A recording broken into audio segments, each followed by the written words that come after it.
Amy Coney Barrett's nomination cruises ahead as Democrats struggle for a response. President Trump tests negative for COVID while the media frets selectively about masking. And Portland rioters knock over statues of Abraham Lincoln and Teddy Roosevelt. I'm Ben Shapiro. This is The Ben Shapiro Show.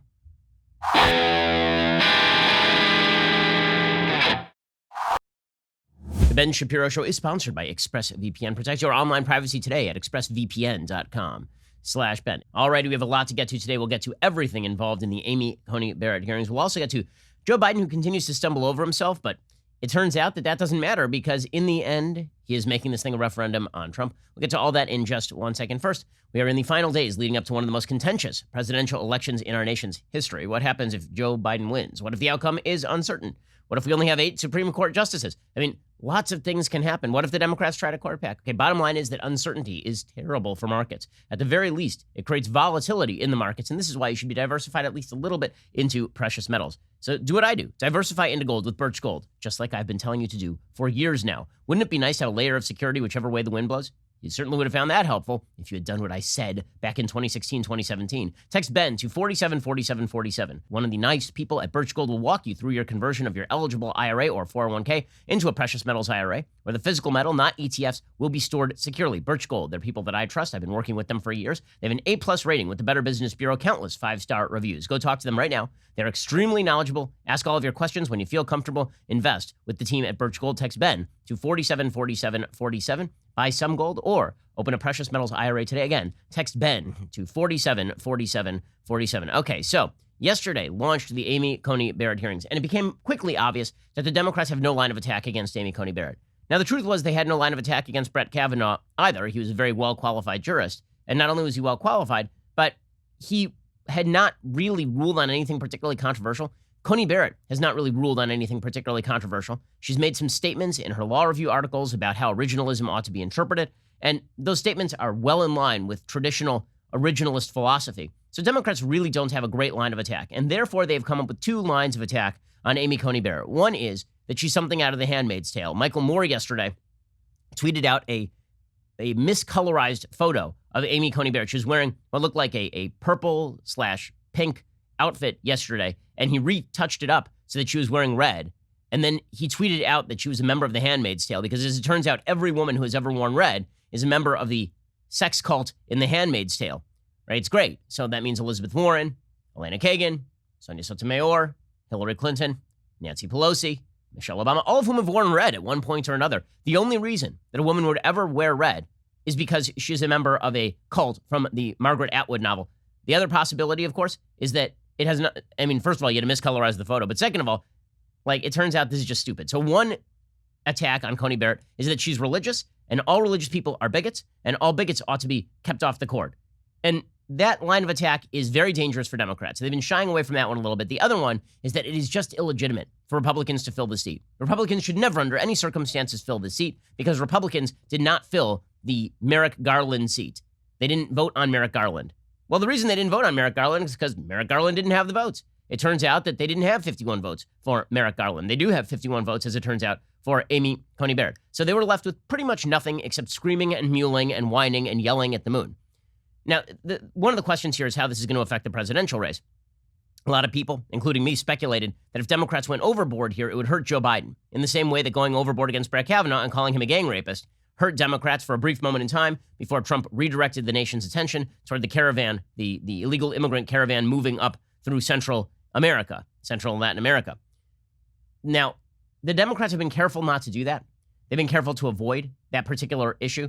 Also, it turns out I don't think the Amy Coney Barrett hearings are going to have much to do with the election on a presidential level. On a Senate level, they could have something to do with it. And I know everybody in the world, I've been saying this for now a week, I know everybody in the world wants to focus in on the presidential race.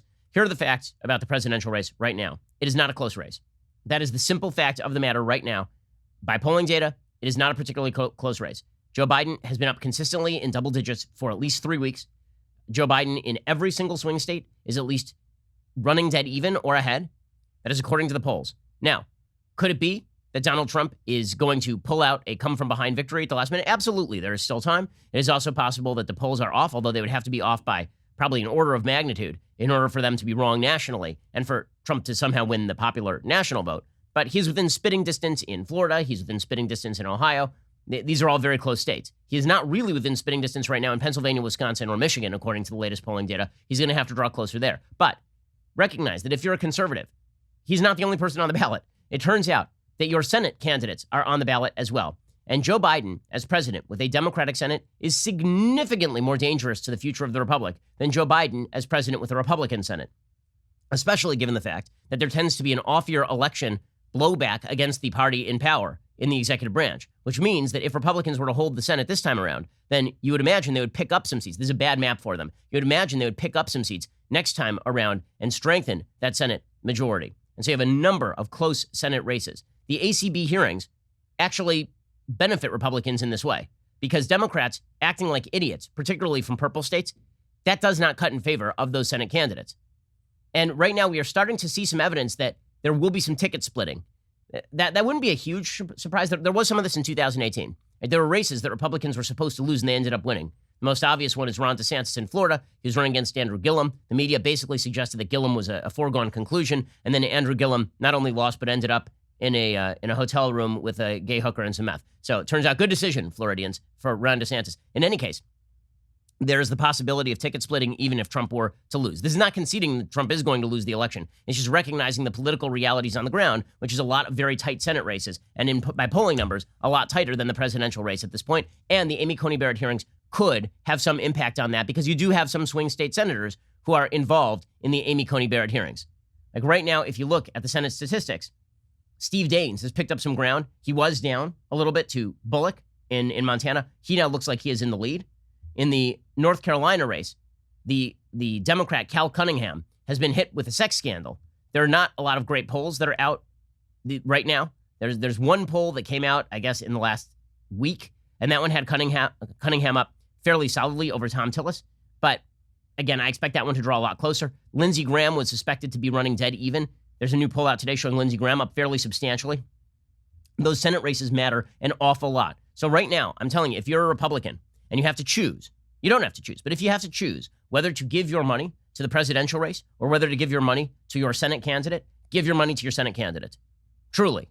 It's the safe bet. It is the safer bet, giving your money to the Senate candidate. Again, that's not conceding the presidential race. That is just being a political realist about the necessity of Republicans retaining the Senate. Because if Democrats pick up the Senate, they're going to go for broke. They're going to break the filibuster. That is no question. They're probably going to add states. And they've talked about court packing. Even if they only do the first two, it wrecks the balance of power in the American government and leads to nothing but running room for Democrats in the future. If you're going to target where you're giving right now, I would say you got to give to Joni Ernst in Iowa because right now her opponent, Teresa Greenfield, is up by about 4 points in most of these polls, but that is a very, very close race. I would say that you have to give to Tom Tillis in North Carolina. I would say that you should take a serious look at giving to Susan Collins. I know if you're a Republican, you got problems with Susan Collins. Remember, if it were not for Susan Collins, Brett Kavanaugh would not be on the Supreme Court. And losing that seat to Sarah Gideon would be a real disaster area. Right now, that race is tight as a tick, extremely tight, like within 1 point tight. So go give to Susan Collins as much as you have problems with Susan Collins. Okay, it is necessary that Republicans maintain the Senate if you are, in fact, a Republican, obviously. The other races that look fairly close right now, Colorado is not really inside margin of error, but there's not been a ton of polling that has been done there. And John Hickenlooper, who's a very scandal-ridden candidate, he has yet to break 50%. So those are the races that I would be focusing on. And again, the Amy Coney Barrett hearings could make a difference there if Republicans put in a strong showing in some of these swing states. If you want to go for, by the way, if you want to go for a great candidate who's running an extraordinarily competitive race in a very bad year for Republicans in his state, John James in Michigan is a stud. John James is running a 1 point race right now. He's running a 1 point race with Gary Peters in Michigan, which is truly an amazing feat. Okay, he ran last time. He lost by a little bit. If Trump somehow loses Michigan and James wins the seat in Michigan, good for John James. That's pretty incredible. Okay, so that's where things stand. Now, to the Amy Coney Barrett hearings. As we say, it turns out the Democrats don't have a great comeback for Amy Coney Barrett because it turns out that she is witty, she is charming, and she knows what she's doing. She's been qualified, as well qualified by the American Bar Association, which is a designation I don't really take super seriously because, frankly, I think the American Bar Association is a leftist outlet, and it has been for quite a long time. Nonetheless, Democrats have struggled for a response to Amy Coney Barrett in a way that they struggled with Brett Kavanaugh before the fake rape allegations by all available evidence against Justice Brett Kavanaugh. So again, narrative number one is that Amy Coney Barrett is a religious bigot. This is why you saw Amy Coney Barrett protesters dressed up as the Handmaid's Tale. I don't read another book or watch another show. It's so ridiculous. First of all, it is hilarious to me that these people are reduced to cosplaying cosplaying Handmaid's Tale. So here they were outside wearing their Handmaid's Tale outfits. By the way, overrated book. Wildly overrated book. Okay, but here's the real question. Does Amy Coney Barrett look like something out of The Handmaid's Tale to you? If so, it's probably because you've lost your mind. So here was Amy Coney Barrett yesterday in her opening statement, and she was talking about the importance of her family, which apparently is very bad. It's bad when Republicans talk about the importance of their family. It shows that they are merely members of religious cults. Here's Amy Coney Barrett talking about her family. As I said when I was nominated to serve as a justice, I'm used to being in a group of 9, my family. Nothing is more important to me, and I'm very proud to have them behind me. My husband, Jesse, and I have been married for 21 years. He has been a selfless and wonderful partner every step of the way. Okay, so this means, of course, that she's a subservient woman. That's how that works. That her husband has been supportive of her all the way up to the 7th Circuit Court of Appeals and now to the Supreme Court. She talked about her philosophy of government, and this, frankly, is music to the ears of an originalist like me. I mean, I have long said that the job of the court is to interpret the law as closely as possible to the verbiage of the law. That is as it was meant at the time. That is what judges are tasked to do, and she backs that up here. Courts are not designed to solve every problem or right every wrong in our public life. The policy decisions and value judgments of government must be made by the political branches, elected by and accountable to the people. The public should not expect courts to do so, and courts should not try. Okay, so first of all, I think that's important to note here. This is the precise opposite of what people on the left claim about Amy Coney Barrett and about every conservative justice. So every conservative justice that I know of has said exactly this, that there is a unique role for the courts. The courts are designed to interpret the law as written and then enforce the law as written. And then the executive branch does the actual hardcore enforcement, right? That is what the courts are designed to do. The left says that the right wants to use the courts in order to enforce their own moral opinions, their own theocracy. That is blatantly false. And the way you can tell this is blatantly false is there's actual statistical evidence of this. Ymca Shapiro over at Cato Institute has done actual statistical studies of how often you see textualist and originalist judges writing dissents and also crossing the aisle on issues on which they disagree. Take a perfect example. Justice Scalia famously ruled in a couple of different cases on principles where he personally disagreed, but he recognized it was not the job of the judiciary to do his personal bidding. Right? Those two examples that come to mind, and there are many of them, two of those examples that come to mind were Justice Scalia's opinion in the flag burning case, in which, obviously very much against flag burning, nonetheless ruled that the First Amendment protected flag burning as expressive speech. And also, there was a case in which Justice Scalia took a similarly free speech opinion on Larry Flynt running a disgusting cartoon about Jerry Falwell stooping his mother in an outhouse. And he said, as much as I don't like this cartoon, this is all protected First Amendment stuff. And the standard for defamation of a public figure was incredibly high, right? You can see that from conservative justices all the time, right? Even justices who I think are not going the full David Souter and just deciding to become members of the hardcore left. People like Justice Gorsuch, who have been pretty good throughout, even they will sometimes wander off their own political opinion or off their priors and cross the aisle and vote with Democrats. Ruth Bader Ginsburg never did that. I mean, she voted directly down the line. This is why when people say that conservatives very often don't get what they want from the justices they appoint, that's because justices very often are not doing political bidding if they are of the right. They recognize that the political branches are not the same as the judicial branch. So when Amy Coney Barrett says, listen, my job is not to enforce morality, my job is to enforce the law, that is precisely the opposite of what her political opponents suggest about her. Recognize that the true theocrats are the people who treat leftism as a religion, then expect the courts to be the rabbinate of the entire system. The priesthood of the entire system, the priestly caste of the entire system. Amy Coney Barrett continued along these lines. She said that courts have a vital responsibility to the rule of law, which of course is true. There's a tendency in our profession to treat the practice of law as all-consuming while losing sight of everything else. But that makes for a shallow and unfulfilling life. I worked hard as a lawyer and as a professor. I owed that to my clients, to my students, and to myself. but I never let the law define my identity or crowd out the rest of my life. A similar principle applies to the role of courts. Courts have a vital responsibility to the rule of law, which is critical to a free society. Okay, that's, of course, exactly right. One of the things I like about Amy Coney Barrett is that she says that courts have a role. Again, for conservatives, government has a role. Courts have a role. Legislatures have a role. In the view of the left, everything is political. Nobody has a role. It's just a question of how you get things done, right? This is whenever I hear a politician say I'm a pragmatist, I start to shudder, left or right. Because once you say you're a pragmatist, it means you don't care about institutions and you don't care about systems. And if you don't care about systems, what that really means is that your core philosophy is power. It is not protection of individual rights. Okay, so Democrats have no comeback for any of this. And so Amy Coney Barrett, again, well-qualified nominee. She's going to sail through. She'll be confirmed next week. Democrats have no comeback for this. So they've decided that their comeback is, it's unfair. They cry, right? It's just one long crazy person scream after Trump's election in 2016. The crazy lady screaming at the sky, that was what Democrats' response was to all of this. So Kamala Harris, who, I mean, it's just unbelievable to me that this lady is going to end up as vice president of the United States, possibly. She is awful, in every way awful. I mean, she is manipulative. She is terrible. She is a damned liar.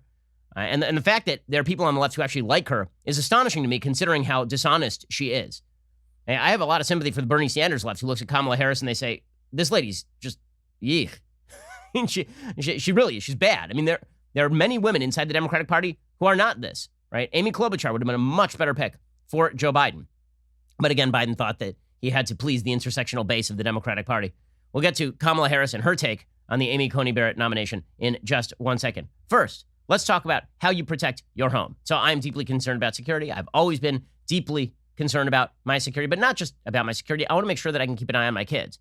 Thank God we have a nice house, but that means that there's a lot of room for my kids to run around. And if you have young kids, you know they're little suicide machines. All they want to do is run into things and hurt themselves. And you really first find out about it when there's a giant scream, unless you have Ring, in which case you're sitting in the kitchen and you're eating your breakfast, and you can keep an eye on the kids as they prepare to impale themselves on any sharp object around the house. You can go stop them. I love the Ring devices around our home. Whatever you call home, Ring has everything you need to protect it. You can see and speak to whomever is at your door from anywhere with video doorbells. You can keep an eye on every corner of your house with easy-to-install indoor and outdoor cams. You can protect your whole home with Ring Alarm, a powerful, affordable, whole home security system you can easily install yourself. Get a special offer on the Ring Welcome Kit at ring.com/Ben. Comes with that Video Doorbell 3 and the Chime Pro. It's the perfect way to start your Ring experience, plus free 2-day shipping. Go to ring.com/Ben. That is ring.com/Ben. Go check them out right now. That is a great offer. Special offer when you go to ring.com/Ben for a special offer on the Ring Welcome Kit plus free 2-day shipping. Okay, so Democrats, they have to respond to Amy Coney Barrett's nomination. So Kamala Harris says that the will of the people is being defied, which is weird because the will of the people put Donald Trump, at least in electoral terms, in the White House. Now, I understand everybody with the popular vote and this. That's not how the process works. The process works how the process works. The will of the people has put the people in positions to vote, who are now in the positions to vote, according to the American system of government. But Kamala Harris says the will of the people will not be done if Amy Coney Barrett fills Ruth Bader Ginsburg's slot. Now, what's amazing to me in all of this is it is incredible how politicians and members of our government avoid responsibility. There's really only one person to blame for the fact that Donald Trump is going to replace Ruth Bader Ginsburg with Amy Coney Barrett. That person's name is Ruth Bader Ginsburg. Ruth Bader Ginsburg died in her mid-80s. She had been sick since 2009. She could have stepped down any time during the Obama administration. There were people encouraging her to do so. She thought Hillary Clinton was a surefire winner, and therefore she stuck around. In fact, she told people in the Democratic Party, who would you rather have on the court than me? The answer from the Democratic Party, of course, was somebody who thinks like you but 30 years younger. But nonetheless, this is all the evils of the Trump administration for filling a seat that came open. Again, it came open through chance and circumstance and fate. That's just the way this works. But here's Kamala Harris suggesting it's very bad to fill the seat. More than 9 million Americans have already voted, and millions more will vote while this illegitimate committee process is underway. A clear majority of Americans want whomever wins this election to fill this seat, and my Republican colleagues know that. Yet they are deliberately defying the will of the people in their attempt to roll back the rights and protections provided under the Affordable Care Act. Okay, now I'm sorry. This is just, first of all, the evidence that she's going to overturn the ACA is nil. There's one law school essay in which she points out that John Roberts' decision in the ACA case is wrong. That's true. It is wrong. Okay, it also happens to be that they're not going to overturn the ACA case. It was decided years ago, and it would be rejected on an appeal to the Supreme Court because the case has already been decided. It was decided not very long ago. The notion that she is going to simply overturn the entire ACA on the basis of the fact that John Roberts wrote a crappy opinion in the first Obamacare case, it's just not true. Democrats are pushing this lie anyway. Okay, and then you get Cory Booker, who, and you got to love Mr. Potato Head over here. He didn't just bring his angry eyes, he brought his concerned eyes. And Cory Booker, if there's one person who can make Kamala Harris look not rehearsed, it is Cory Booker. He makes her look spontaneous and joyous. Cory Booker is the most rehearsed politician I have ever seen in my entire life. He is perhaps the most irritating politician. And I watch politicians for a living. This dude is as irritating as itching powder in your eyes. I mean, this guy is just nails on a chalkboard irritating. Here is Cory Booker, who is very upset that a vote is even going to be held on Amy Coney Barrett. You can tell he's upset because he uses both his upset eyes. He brought his angry eyes. He takes out his upset eyes, pops them in, blinks a lot, very upset, Cory Booker, and then he just repeats things over and over. He repeats Beetlejuice until Michael Keaton randomly appears in the well of the Senate. Here was Cory Booker being obnoxious. What is going on in America today, in the midst of a deadly pandemic and an ongoing election, having a rushed Supreme Court nomination hearing is not normal, and we cannot normalize it. People are voting right now. The American people should decide. The American people should decide. The American people should decide. I will not be voting to confirm Judge Barrett's nomination. Okay, either Cory Booker is the most emotional person who has ever been in American politics, or he's completely unemotional and he's kind of a sociopath. and I sort of feel like the latter, because every time I'm so upset, the American people should decide. Tinkerbell should live. Amy Coney Barrett shouldn't be on the court. Clap until Tinkerbell lives, Cory. Clap, clap, Spartacus, clap. It's a Spartacus moment. Tinkerbell's living. We're doing it. Yeah, it's not happening. Amy Coney Barrett is going to the court. So congratulations, Cory Booker. And meanwhile, Dick Durbin is saying that it is a self-serving proposal. This is the senator from Illinois, who, again, once called American soldiers akin to Pol Pot. I remember this. Senator Durbin says it's self-serving for Republicans to fill the seat. After all, they didn't fill the seat with Merrick Garland. Yes, because they weren't going to vote for Merrick Garland because they disagree with his judicial philosophy. Senator Durbin. Here is Durbin, again, doing this routine. We can't win the vote, so there shouldn't be a vote. People had already begun casting votes, and my Republican colleagues marched in front of the cameras, looked down at their shoes, dutifully reversed their positions, and lined up obediently behind their leader again. It gets down to this. Either the American people do get an election year voice regarding a vacancy on the Supreme Court, or they don't. In 2016, Senator McConnell said, give them a voice. Now he says, don't give them a voice. It is a shameless, self-serving, venal reversal. Okay, just a note. It's also a shameless, self-serving, venal reversal that you all said that Merrick Garland should get a vote, and now you say that Amy Coney Barrett should not. Pat Leahy, most famous for having a cameo in the Batman movies. I hear Senator Leahy from Vermont saying the same thing. They're breaking their word. You guys are pledging to pack the Supreme Court, guys, and kill the filibuster. I think that them, quote unquote, breaking their, they didn't give their word that they were not going to vote on a Republican nominee. They said when the parties control different branches in an election year, then you should wait for that to be decided by the American public. I think it's a dumb principle. I don't think you have to vote on anybody you don't want to. You're the Senate of the United States. But Democrats are trying to hang their head on this. We shouldn't be holding a hearing 3 weeks from a presidential election when millions of Americans have already voted. Now, when doing so requires that literally half of the Senate goes back on their word. Think of that, my Republican colleagues. Literally half of the Senate had to break their word, contradicting every argument they made 4 years ago about the American people needing a voice during election year vacancies. Okay, so screaming at the sky and whining about a perfectly traditional process. Again, there have been more than a dozen. I think the statistic was close to 20 people who have been nominated during an election year. And usually when the parties control the same branches, when they control the executive and the legislature, the person gets confirmed. When a different party controls the legislature from the presidency, they do not get confirmed. It is that simple. Okay, in just a second, we'll get to the more substantive critiques of Amy Coney Barrett. And as we'll see, not good critiques there either. We'll get to that in just 1 second. First, let's talk about the fact that right now, if you ran up a credit card bill, now is a terrible time to have a credit card bill that you have run up, because then you start getting those huge interest rate charges. And you can really, I mean, I know people who have fallen into credit card debt, and it is a disaster area. You start getting those month-on-month enormous fees, and now you're paying more in interest than you are on the principal, and it just keeps accruing if you don't pay it. It's really, really a bad situation. You need to get out of it if you're a responsible actor. This is why you should check out Lightstream. Lightstream offers credit card consolidation loans from 5.95% APR with auto pay and excellent credit. The rate is fixed, so it's not going to go up over the life of the loan. The application is 100% online. You don't even have to leave your house to apply. You can get a loan from $5,000 to $100,000. There are absolutely no fees. You can get your funds as soon as the day you apply.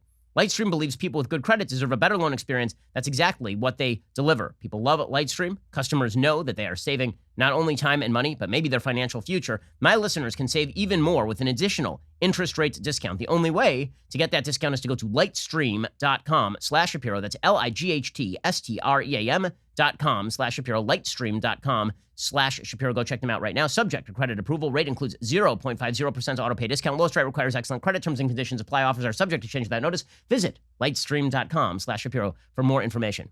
Always like doing the announcery voice at the very end right there. Alrighty, so the Democrats then they have a second line of attack. So first line of attack is we shouldn't hold this vote because votes are mean. Second line of attack is we are afraid that Amy Coney Barrett is going to do exactly what she pledges to do and rule in accordance with the Constitution. And as we all just want Ruth Bader Ginsburg. Now, note, if you are a political actor, this is... So Kamala Harris, she put up, she did this from home, and she put up a book, a children's book of Ruth Bader Ginsburg behind her as she made the speech. She shifted this out a couple of times, right? She had this little prop stand behind her. And it says, I dissent. Ruth Bader Ginsburg makes her mark. As she makes the case that apparently the Ruth Bader Ginsburg occupied seat should be occupied by apparently children of Ruth Bader Ginsburg or descendants of Ruth Bader Ginsburg from now into perpetuity. It should be just like a communist country. In communist countries, judges appoint their own successors. Apparently the same, or the party does. The same thing should happen, obviously, with Ruth Bader Ginsburg. Now, I just want to note something. Ruth Bader Ginsburg, she may be a great feminist hero. She was not a good justice. I know it's impolitic to point this out at this point. Her judgments stink. Okay, in controversial cases, she wrote opinions that were completely removed from the Constitution in every area except for civil procedure. Civil procedure, oddly enough, she was actually an expert on, and she would actually rule in interesting and textualist ways. She would actually try to fulfill the mandate of a judge when it came to civil procedure. But when it came to everything socially related, she literally just looked into her heart, found the answer, and then twisted the Constitution to fit it. She was a bad justice. She voted on every single social case the same way that Kamala Harris would. If you vote like a senator and you're on the court, you're not a good judge. That is a good way to tell whether somebody's a good judge. Would they vote exactly the same way on the court as they would as a senator? And if the answer is yes, then you don't know the difference between the political branches of government and the judicial branch of government. But Kamala Harris makes the case that ACB is going to be real bad because ACB is not RBG, and RBG's seat should remain for RBG and not for ACB. And then she just throws in a reference to the notorious BIG for fun. Here's Kamala Harris. Justice Ruth Bader Ginsburg devoted her life to fight for equal justice, and she defended the Constitution. But now her legacy and the rights she fought so hard to protect are in jeopardy. By replacing Justice Ruth Bader Ginsburg with someone who will undo her legacy, President Trump is attempting to roll back Americans' rights for decades to come. Oh, what are those rights that we're talking about? She gets more specific. The rights that she's talking about here are Roe versus Wade, right? Abortion, and rights on quote unquote Obamacare, which is not a right. Okay, that is a privilege granted by government. It is an entitlement granted by government. And this is what Harris said. It's been interesting, actually, to watch as the Democrats shy away from Roe v. Wade talk. So you would think that most of their attack would be on Amy Coney Barrett and Roe versus Wade, because the polling tends to show that Americans are somewhere between pro-life and pro-choice, meaning they don't buy into the Democrats' crazy position that you should be able to abort a baby all the way to point of birth. And depending on if you're the governor of Virginia, maybe a little later than that. And they also disagree with the full-on pro-life position. I mean, this is just what polls show. They disagree with my own position, which is that abortion should be banned from point of conception. I have a feeling that will change over time as the science of embryology gets stronger to the point where you can actually see inside the womb with more clarity from the point of conception. This is what keeps happening, is the American public keeps moving back toward conception, the date on which they think abortion is okay. It used to be that they thought it was like 6 months in. Now it's looking more and more like the last couple of trimesters Americans are getting uncomfortable with, which of course they should be. because it looks like a baby by the time you're already at week 9, week 10. It's starting to look like a baby, just a very, very tiny baby. In any case, the Democrats have decided to shy away from the abortion issue because they've progressively been losing on that issue because of the science. And instead, they're focusing in on the possibility that ACB is going to rule to get rid of Obamacare. That's not going to happen. Again, that's not going to happen. But Kamala Harris tweeted out November 10th. That's when the U.S. Supreme Court is set to hear a case to strike down the Affordable Care Act. Senate Republicans are fast-tracking this nominee today in order to ensure that happens. Yes, I'm sure they're doing it with an eye toward what is widely perceived to be a rather fringe case on Obamacare. I'm sure that that's exactly what they're doing. They're not fast-tracking the nominee to get it in before the election. They're doing it so that she can rule on the Obamacare case. Sure. Okay, Cory Booker. Again, my least favorite American senator. I don't know. There are a few competitors. He's up there. Mazie Hirono is awful. But Booker is, I can't say enough words about Booker. He is as artificial as the Mr. Potato Head he appears to emulate. And here is Cory Booker saying that Roe versus Wade and Obamacare are the will of the American people. So a couple things. One, even if you want to make the case that Obamacare is the will of the American people because elected branches voted for it, I mean, I guess you could make that case. That's fair. Although the repudiation right after Obamacare was pretty staunch against the Democrats, Roe versus Wade was never the will of the American people. The American people didn't vote for Roe versus Wade. Roe versus Wade was a complete judicial usurpation of the political function of the government. Roe versus Wade was the federal government deciding that the Constitution of the United States suddenly mandated tolerance for abortion past before point of viability. And it has like nothing to do with the Constitution, and it was a usurpation of state power, and it was usurpation of legislative power, even if you wanted to do it at the federal level. But Cory Booker, see, here's the thing.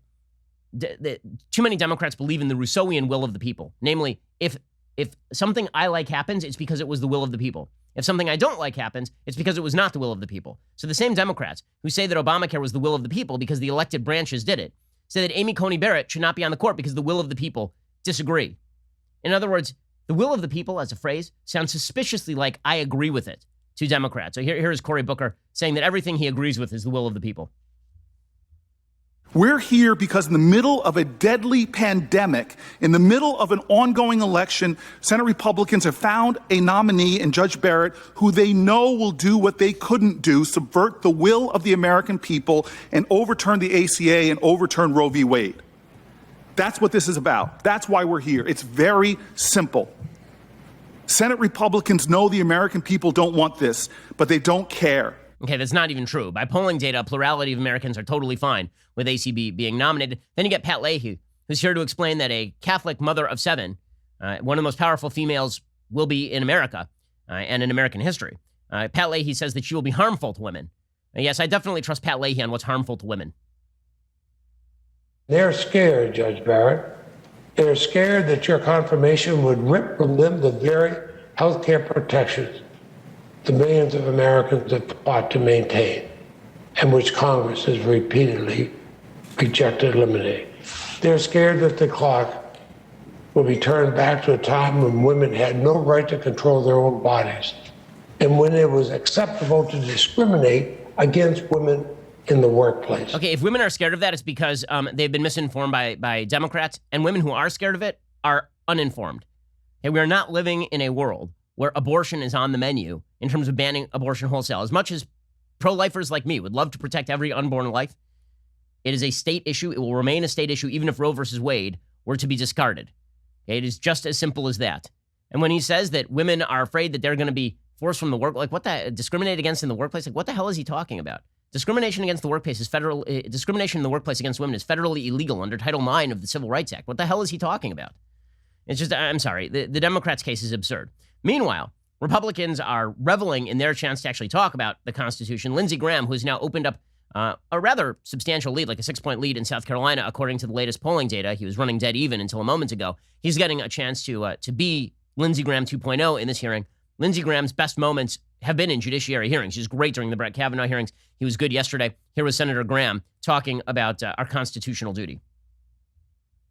The bottom line is Justice Ginsburg, when asked about this several years ago, said that a president serves for 4 years, not 3. There's nothing unconstitutional about this process. This is a vacancy that's occurred through a tragic loss of a great woman, and we're going to fill that vacancy with another great woman. The bottom line here is that the Senate is doing its duty constitutionally.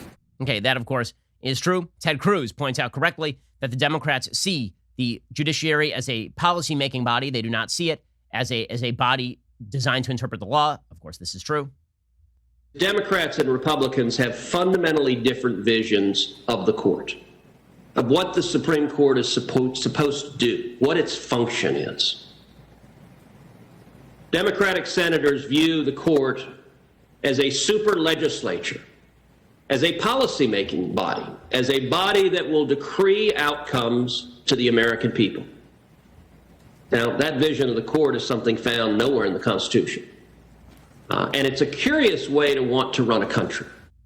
Okay, that, of course, is exactly right. But you know what? It doesn't really matter all that much, because Democrats are going to continue to run the country that way. Whatever tools at their disposal, they will use. But Democrats are being pretty careful here. I mean, acknowledge this. The Democrats are being pretty careful so far in their questioning of Amy Coney Barrett. They do not want to repeat the debacle of the Kavanaugh hearing that actually redounded against them in pretty significant ways. Okay, in just a second, we're going to get to the other aspect of the Supreme Court hearing, which is the looming specter of court packing. We'll get to that in just 1 second. First, we've all heard the stories in the news. A good guy uses a gun to protect his family from criminals, and then he gets arrested. The legal system very often is not fair. There are political pressures that are brought to bear on local DAs to bring charges against people who defend themselves. What does this mean? It means that, law-abiding citizens not only should own firearms, they should know their legal rights. They should know how to use them, and they should have the defense at their disposal that they require legally, if, God forbid, they have to use a gun in order to protect their own lives or in order to protect their property, legally speaking. Well, there's a way you can take a simple and powerful journey to firearms and self-defense confidence. It is called the Complete Concealed Carry and Family Defense Guide from the U.S. Concealed Carry Association, the USCCA. It is 100% free. You'll learn how to detect attackers before they see you, how to survive a mass shooting, the safest and most dangerous places to sit in a restaurant, how to responsibly own and store a gun, especially if you have little kids, and a whole lot more. It's 164 pages. It comes with a bonus audio version so you can listen whenever you want. The Second Amendment is deeply important. Knowing your own rights is really important, and knowing how to properly exercise those rights, even more important. Just text BEN to 87222. You'll get instant access and a chance to win $1,000 so you can buy a gun to protect your family, which is a great opportunity. Text BEN to 87222 right now and get involved with my friends over at the USCCA. Again, that's BEN. Text it to 87222 right now to get that free concealed carry and family defense guide. Okay, we'll get to the Democrats' constant refusal to sound off on court packing in just 1 second. First, it's baseball season. It is. The Old Glory Daily Wire baseball bat. It's back. It's patriotic, and it's fantastic. This is our limited edition, handcrafted, custom-painted baseball bat emblazoned with that magical Daily Wire logo.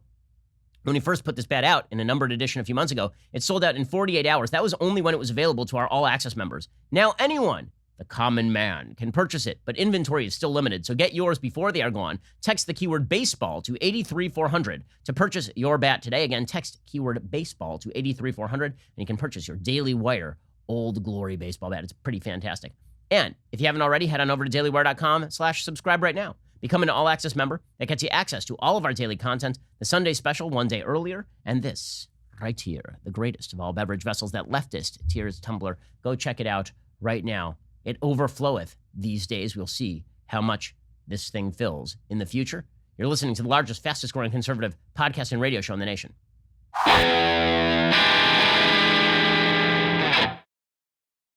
Okay, and then we get to the Democrats' final response to Amy Coney Barrett, and that is maybe we'll pack the court. Right? This is them. I don't think it's real. I mean, I'll just be frank with you. I do not think the Democrats really intend on packing the court, because if they did pack the court, then the political response from the other side would be to pack the court the other way. I mean, it would completely trash the institution. But I think that they feel it necessary to offer a glimpse of hope to their own base. This is why Joe Biden is playing footsie with it. So Biden yesterday was actually asked again about it, and he said he's kind of uncomfortable with court packing, but he refused to come out and just condemn it outright.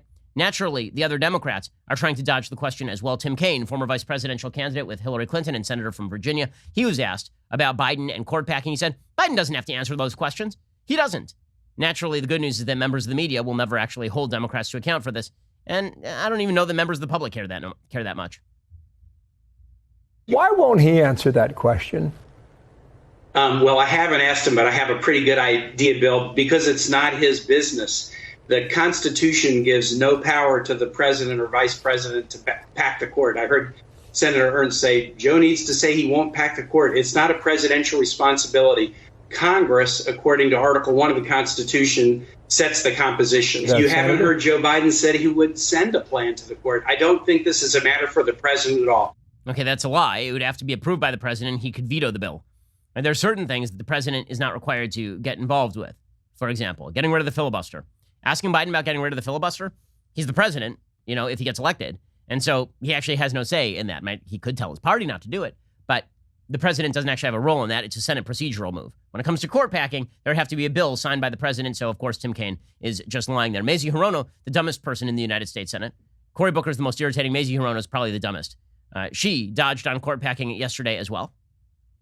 I have been thinking about court reform for a number of years, but we don't have a serious discussion about court reform, which, by the way, it will take serious discussion. It's just not a matter of, do you want this change? Do you want that change? That kind of discussion doesn't happen unless the Democrats take back the Senate. And yes, I expect Joe Biden and Kamala Harris to be laser focused on the potential for this country to give this out of control chaotic president another 4 years. That is exactly what they ought to be focused on. Okay, so we're not going to answer any of these tough questions. Naturally, the entire Democratic commentariat is now pushing court expansion. Eugene Robinson, the columnist for the Washington Post, he has a piece today called "Republicans Are Trying to Make Court Expansion a Mortal Sin. Don't Let Them." Saying, ask them again if and when Biden is president and Democrats control both houses of Congress, whether they'll pack the court. Then and only then will Biden's view on expanding the number of Supreme Court justices be meaningful, because then and only then will court packing be an actual possibility. That is the dumbest argument I have ever heard in my life. So you can only ask a politician about what they're going to do once they've been elected, because only then do they have the capacity to do it. That is directly counter to how democracies or republics work. If you're going to vote for a candidate, typically you're allowed to ask them what they're going to do when they get the power. That's absurd. But, says Eugene Robinson, they should actually manipulate the court. He says there's more than one way to skew or unskew the ideology of the high court by manipulating the number of sitting justices. You could do it effectively by reducing the number of seats to 8, keeping one seat vacant for more than a year, as Republicans did with Barack Obama's nominee in 2016. They didn't do that to keep the seat open. I mean, not so that there could be 8 justices. They didn't care about there being 8 justices. If Barack Obama had nominated someone whose judicial philosophy they liked, presumably they would have gone along with it.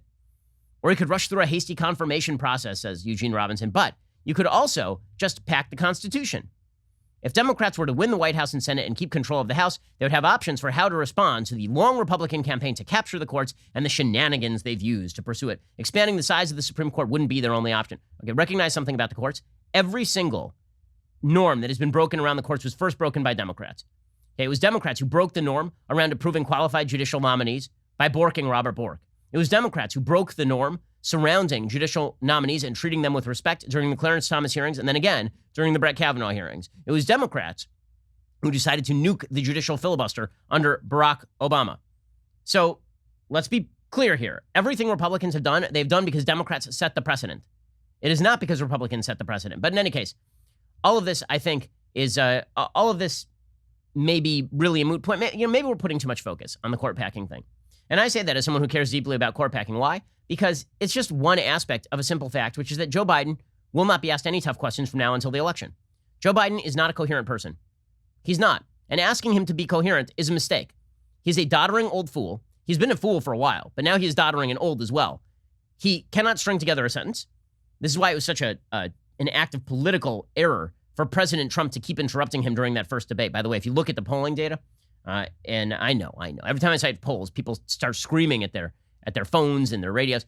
Okay, guys, data is data. If you look at the polling data, the closest that Trump and Biden have been was September 29th. Then the polls diverge. They split. Biden goes almost straight up, and Trump goes almost straight down, starting September 29th. What happened September 29th? That first debate. Why? Because people wanted to see if Joe Biden could hold up, and all Joe Biden had to do was stand there, let the guy talk. I think that, frankly, if it requires a Zoom debate in order for Biden to be allowed to talk, then do the Zoom debate. More Biden speaking on camera is better. Biden speaking on camera in any situation where he's being asked a tough question is bad for Joe Biden. In fact, Joe Biden is such a terrible, he's a terrible candidate. He is. This is why I've said before that if Trump, look, if any Republican losing to a Democrat, Republicans face a bunch of institutional obstacles, namely the media who hate their guts and will cover them negatively while carrying around a slop bucket for the Democratic candidate. They have to face the institutional biases of some members of the government. They have to, there are certain obstacles that Republicans just have to face as candidates. That's true. But if you lose to Joe Biden by double digits, this old doddering idiot, you lose to this guy who ran for president 1 million times and lost every time until now, then some of that has to be on your own campaign strategy because Biden cannot hold it together. He is not capable of holding it together. So, for example, yesterday, Joe Biden was asked specifically about a Gallup poll. It showed 56% of Americans were happier now than they were 4 years ago. And he was asked, what do you say to those people who say they were happier now than 4 years ago about why they should vote for you? And Biden literally said they shouldn't vote for me. The poll says 56%, dude. Do you not understand how numbers work? That's a pretty amazing statement. Here was Joe Biden saying just that. Gallup reported last week 56% of Americans said that they were better off today than they were 4 years ago, would have been under the Obama-Biden administration. So why should people who feel that they are better off today under the Trump administration vote for you? Well, if they think that, they probably shouldn't. But that was not the only Joe Biden fumble and stumble. Like, this should be the story of the campaign. Right? The story of the campaign should be that this guy is not going to be president for long. If he is president, he needs to get a food taster, first of all, for Kamala Harris. Never let Kamala serve you tea. But beyond that, this is not a person who's going to be president in 4 years, let alone 8 years. Okay, here is Joe Biden stumbling once again and saying he was running for Senate of the United States. You know, we have to come together. That's why I'm running. I'm running as a proud Democrat for the Senate. Well, no, you're not, though. So there's that. And then Biden also forgot Mitt Romney's name. He only ran against the Romney campaign in 2012. Okay, this is not like 40 years ago, and he's mixing up senators or something. Here he was forgetting Romney's name and calling him the Mormon guy. You may remember I got in trouble when we were running against the senator who was a Mormon, the governor, okay? Okay, well done. Well done, Joe Biden. He is not coherent. He is not with it. So maybe we shouldn't put too much focus on the fact he won't answer questions on court packing. I'm not sure he's capable of answering serious questions on anything. The bar is so low for him at this point that if he is even mildly in the same ballpark as a topic, people credit him with doing a great job as he did during that CNN town hall. But this is why Trump pressuring him and then letting him talk would be the good strategy from here on out.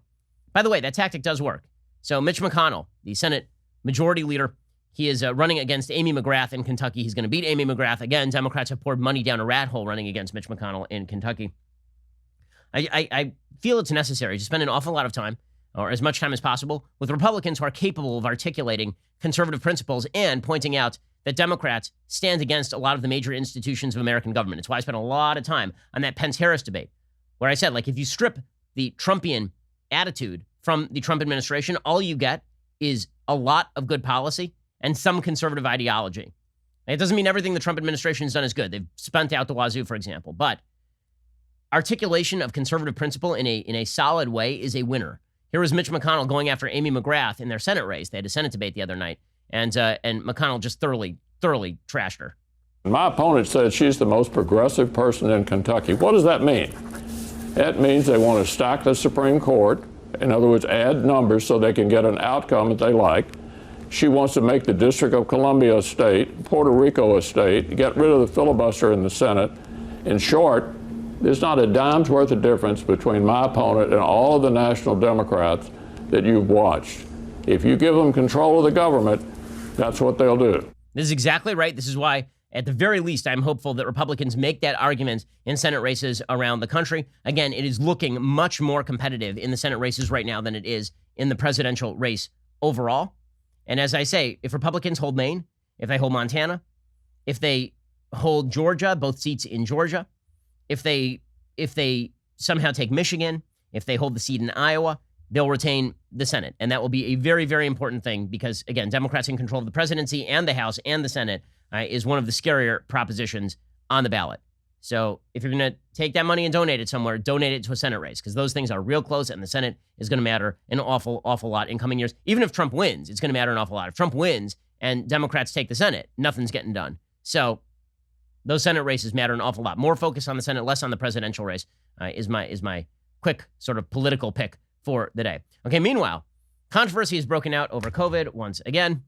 So, couple things. One, there's supposed to be a debate this week. The Commission on Presidential Debate said they could not have an in-person debate. Well, as it turns out, President Trump has now tested negative for coronavirus on consecutive days and is no longer infectious to others, according to Dr. Sean Conley.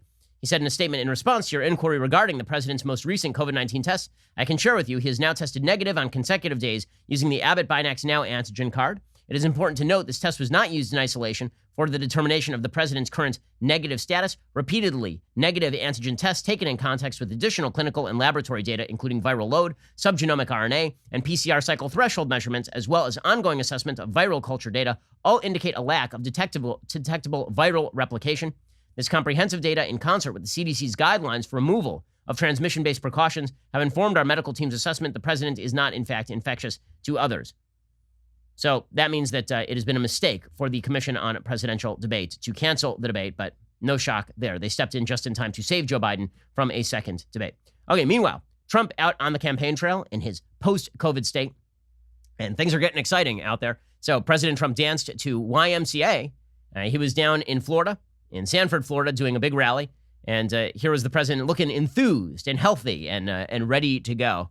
It's hard not to laugh because, listen, the president's a funny guy. So here was President Trump dancing.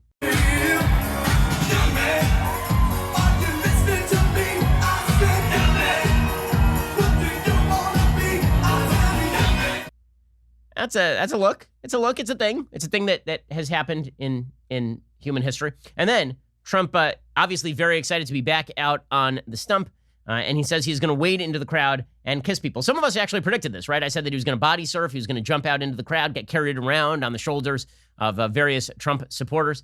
He said he was going to wander out there and just kiss everybody. I went through it. Now they say I'm immune. I feel so powerful. I'll walk into that audience. I'll walk in there. I'll kiss everyone in that audience.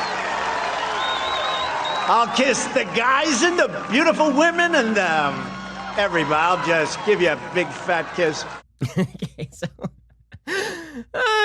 he's the funny man. He does the funnies. That is for sure. I will say, is it a smart closing pitch? Is it a super smart closing pitch? Well, it shows that, listen, Americans are still worried about COVID. I think that a lot of that worry is overblown, not because of fears of COVID if you're in a vulnerable subpopulation, but because the death rates on COVID have dropped dramatically from March. I mean, I would actually hazard to say that if Trump had gotten COVID in March when people didn't know what they were doing, there's a much better chance that the man would have died from it. Because that's true for everybody in a vulnerable subgroup, right? He had to take remdesivir. That was not available in the early going. He took monoclonal antibodies. Those were not available in the early goings. The hospitalization rates are down, and the death rates in hospitals are down by something like 80 to 90%. So this thing is not nearly as deadly as it was the first time around. With that said, are Americans still fearful? Is a certain amount of caution still merited? Absolutely. Absolutely. And that's why, again, from a political point of view, I really don't understand why Republican politicians particularly are being so cavalier about the mask wearing. Listen, I understand that we live in a reactionary era where whenever Democrats in the media say something is important, the immediate reaction is to say it's not important at all. I understand that it's irritating to watch members of the media saying selectively that certain masks are useful and certain masks are not, that if you're dancing for racial justice in crowds, or if you're going to a party in a minority neighborhood, then mask wearing is not important. But if you're a Jew going to shul, or if you're a Trump rallier going to a Trump rally, or if you're going to an ACB event, then that is super, super important. Then the masks are super important. And the selective application of mask shaming is really irritating. That doesn't mean it is smart for American Republican politicians to take off the mask and wade into crowds. Because the minute they get COVID, then the media is going to turn around and say, because you weren't cautious enough. Now, there's no guarantee that you're going to avoid COVID, even if you wear a mask. There's a recent self-reported survey saying that 85% of people who said that they had gotten COVID said that they frequently or often wore masks. Now, again, that's self-reported data. That may be a little bit high. Nonetheless, the sort of perception widespread among the American public is that you're not being as cautious as you could be if you are not wearing masks. So I don't understand. By the way, you know who understands is Mitch McConnell, right? Mitch McConnell was asked the other day about why he's not visiting the White House so often. He said because they're not taking enough precautions on COVID. That is a widespread public perception. So Trump doing these big outdoor rallies with a lot of people not wearing masks, it doesn't make tons of sense to me, frankly. Like on a political level, it doesn't make a lot of sense. Mark Meadows did some of this yesterday. So Meadows was being quizzed by the media, and he wanted to take off his mask, so he just kind of wandered away. That way I can take this off the top. Well, I'm more than 10 feet away. I'm not going to talk through the mask. Okay, so you heard one of the members of the media say, no, don't take off the mask, and I'm more than 10 feet away. That's not all Meadows' fault, obviously. It's not all of Meadows' fault, and that is the media's fault really. Like, I get it. It makes no scientific sense. But let's just be real about what politics is. Very often, politics is the meme. And right now, the meme is the max. Democrats understand this. For some reason, Republicans seem not to. Again, I get it. The media are super irritating on the subject, right? Jim Acosta was at a Trump rally yesterday, and people were chanting CNN sucks. Fact check true. And then he started saying that, getting coronavirus, that also sucks. It's Thank you, Jim Acosta. We needed your expert medical advice, Jim Acosta. And ladies, find you a gentleman who loves you like Jim Acosta loves Jim Acosta. Iowa and North Carolina are really states that should be in the bag for President Trump right now. That's an indication as to how much trouble he's in politically right now, Wolf. And as this crowd is chanting that there are members of the press here who suck, I should also point out, Wolf, what also sucks, getting the coronavirus. So thank you for that, Jim Acosta. Yes, it turns out getting coronavirus does, in fact, suck. And it still turns out that on a death per million level, Democratic states still have the most deaths. So if you're turning this into a political thing, let's recognize that that cuts a fair number of ways. Now, this is broken out into a controversy in which Trump finally, the media have been trying to get this to happen all along. Trump was smart to avoid it for months. Now it's breaking out into the open. He's having a direct conflict with Dr. Anthony Fauci, who, again, never should have been propped up as Captain COVID, right? The guy who knows more about COVID than any other human being. He was wrong about a lot of stuff. Early on, he said that it was not a real threat. You should go about your daily lives. And then he said that you should not bother with masks because apparently he was lying to the American people in order so that we wouldn't use PPE and we'd reserve it for medical workers. And then he was very much in favor of lockdowns. And now it turns out that those lockdowns were not such a great idea as the WHO now recognizes. In fact, there's a tremendous amount of rising COVID in Europe. First of all, we should not actually use number of cases as a good indicator of whether a country is handling this well. You should use hospitalizations, ICUs, and deaths as the indication of whether a country is handling this particularly well. If you're going to use infections as the gauge, then you should determine whether you're on the downside of a curve or whether you're just in the middle of a lockdown. So Sweden right now has not really seen a tremendous increase in the number of cases because they've been open basically forever. But UK, France, they're seeing an absolute skyrocketing number of cases right now. Does that mean like the end of the world? Apparently not. Apparently Europe is staying open, according to the Washington Post. England has seen new coronavirus cases quadruple in the past 3 weeks, now has more COVID-19 patients hospitalized than before the government imposed a lockdown in March. Well, I mean, yes, that makes perfect sense. A lot of people are being infected. Like much of Europe, Britain, however, is pursuing targeted local restrictions. They're closing pubs in Liverpool, for example, while doing everything it can to avoid another national lockdown and closure of schools. In a statement to Parliament, British Prime Minister Boris Johnson said he was trying to take a balanced approach between the extremes of shuttering our lives and our economy and abandoning the fight. He has set up a 3-tiered system. This is common across Europe. Countries across Europe are similarly looking for compromises as they scramble to contain a resurgence in infections and hospital admissions. Even still, they face more anger and frustration from businesses and individuals than they did in the spring. Ravi Gupta, microbiologist at the University of Cambridge, said that in Britain and other European countries, a full lockdown is off the political agenda, in part because the fear factor around the coronavirus is not what it was in the spring. He says it's clear people cannot endure long-term restrictions outside of authoritarian regimes. So this is not a great shock, and it's not restricted to the United States. What that does mean is that the lockdown skeptics were correct. Lockdown has not, in fact, been a big boon. All it did was delay this thing. Maybe that had the effect of tamping down the death rates in March and April, which is good, but it did not have the effect of quashing the virus or stopping the virus in any real way. Okay, bottom line is this. In American politics, come back across this side of the water where everybody pretends that America exists in isolation. The Trump administration policy, as I've been saying all along, was not wrong. Their policy was actually much better than what a Democratic administration policy would have been, which would have been a fascistic top-down control over every area of the American economy, which would have been really bad. I mean, Joe Biden is basically threatening it now. It would have been really bad. However, there are two sides to this. One is the policy, as always with the Trump administration. One is the policy, and one is the messaging. When it comes to messaging, you know it is a bad idea to be at war with Anthony Fauci, who again has been propped up by the media, put on the cover of In Touch magazine. If Trump wanted to put him front and center originally, then you can't always be at war with your own personnel. So Trump quoted Fauci in an ad in which Fauci said that I think that they've done more than anybody else would have, basically showing that Fauci himself was a fan of the Trump administration's action. Then Fauci, who is a political actor, I mean, he is political. To pretend he is not political is to ignore his actions over the past few months. He is political. That does not mean that targeting him is smart. Fauci then went on CNN and said that he's angry that there's a commercial quoting him. Okay, here's the deal, dude. If you don't want to be in the media, don't be in the media. If you are in the media, get ready for people to quote you in commercials. So Trump is not wrong to be angry at Fauci. That also does not mean it's smart to go to war with Fauci. Here is Fauci going after Trump yesterday. Should the Trump campaign take this ad down? You know, I think so, Jake. I think it's really unfortunate and really disappointing that they did that. It's so clear that I'm not a political person, and I have never either directly or indirectly endorsed a political candidate.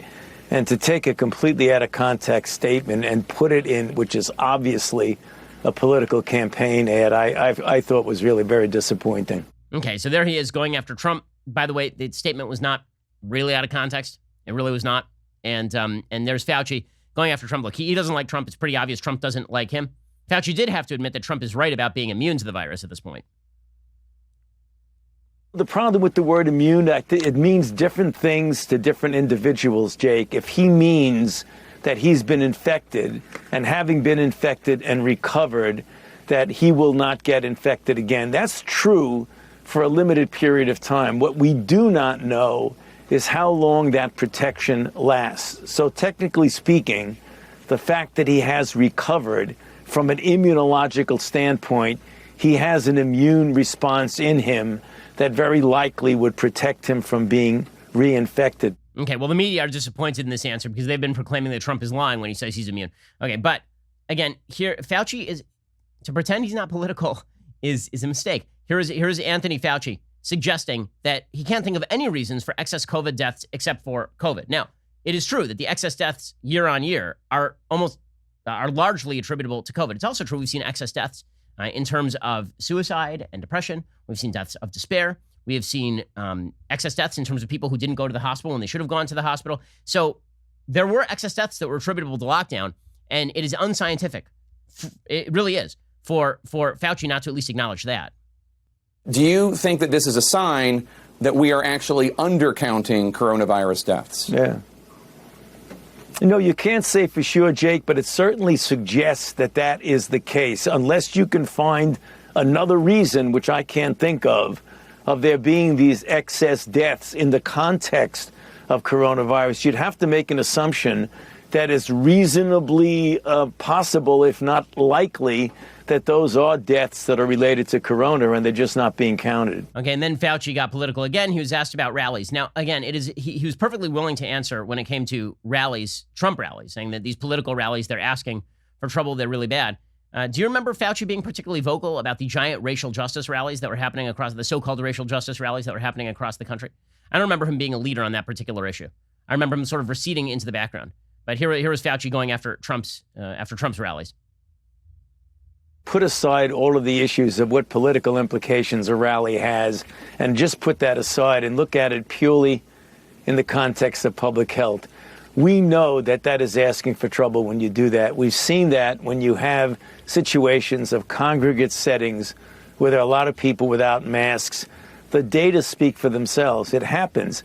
And now is even more so a worse time to do that. Okay, so Trump responded this morning on Twitter. He went after Fauci on Twitter. That seems like a bad move. However much I disagree with Fauci on a lot of this stuff, and I disagree with Fauci about his general strategy. I disagree with Fauci on the way he has characterized these problems. I disagree with Fauci about downplaying the effects of lockdown while upplaying the threat of COVID beyond what I think is entirely reasonable. I think he's been far too hesitant to convey true data about the deadliness of COVID to people based on age and condition stratification. I think he should be much clearer from the outset, and I think that his strategy overall has not been good. Trump going after Fauci is a mistake, and he's tweeting incessantly about Fauci today. He tweeted today, Tony's pitching arm is far more accurate than his prognostications. No problem, no masks. WHO no longer likes lockdowns, just came out against it. Trump was right. We saved 2 million American lives. Now, that 2 million American lives statistic is coming from that very bad Niall Ferguson ridiculous study in Britain. Not Niall Ferguson, the historian, Neil Ferguson, the epidemiologist in Britain. There's a terrible study he did in which he suggested that America would experience 2.2 million deaths from coronavirus if everything was left alone. He says, well, we only lost 200,000, therefore we saved 2 million lives.